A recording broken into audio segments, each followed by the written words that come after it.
एक समय की बात है, एक छोटे से गांव के पास घने जंगल में कुछ चुड़ैलें रहती थीं।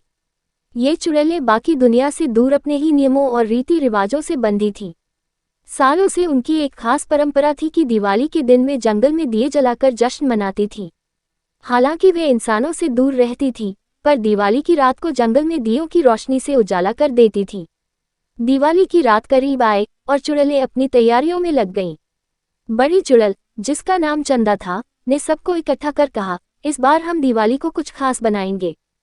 हम लोग न केवल दिए जलाएंगे, बल्कि नई पोशाकें पहनकर नाचेंगे और गाएंगे। सभी चुड़ैलों ने खुशी खुशी हामी भरी। लेकिन पास के गांव में रहने वाले लोग चुड़ैलों की दिवाली की कहानियों से डरते थे। उन्हें लगता था कि अगर वे दिवाली की रात जंगल के करीब भी गए तो चुड़ैलें उन्हें पकड़ लेंगी। इसी डर से गांव के लोगों ने जंगल से दूरी बनानी शुरू कर दी थी। एक दिन गांव का एक नौजवान राजू, जिसने इन चुड़ैलों की कहानियां सुनी थीं, अपनी जिज्ञासा से खींचकर जंगल की ओर बढ़ चला। उसने सोचा, क्या सच में चुड़ैलें दिवाली मनाती हैं? क्या वे भी हमारे जैसे खुशियां मनाती हैं? जैसे ही वह जंगल के पास पहुंचा, उसने दियों की रोशनी देखी। दिवाली की रोशनी ने उसे और भी आकर्षित किया। जंगल के भीतर उसने देखा कि चुड़ैलें नाच गान कर रही थीं।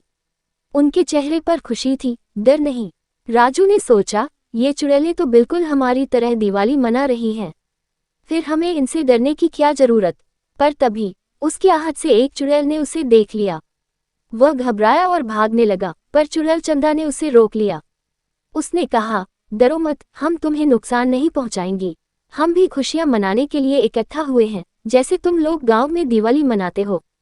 चंदा ने राजू को पास बुलाया और उससे पूछा, तुम लोग हमसे इतना डरते क्यों हो?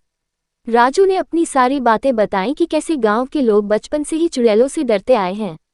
चंदा हंसते हुए बोली, अरे, हम तो बस अपने तरीके से दिवाली मनाते हैं। इंसानों से दूर रहते हैं ताकि उन्हें डर न लगे, पर हम बुरी नहीं हैं। राजू की आंखों में अब डर नहीं था।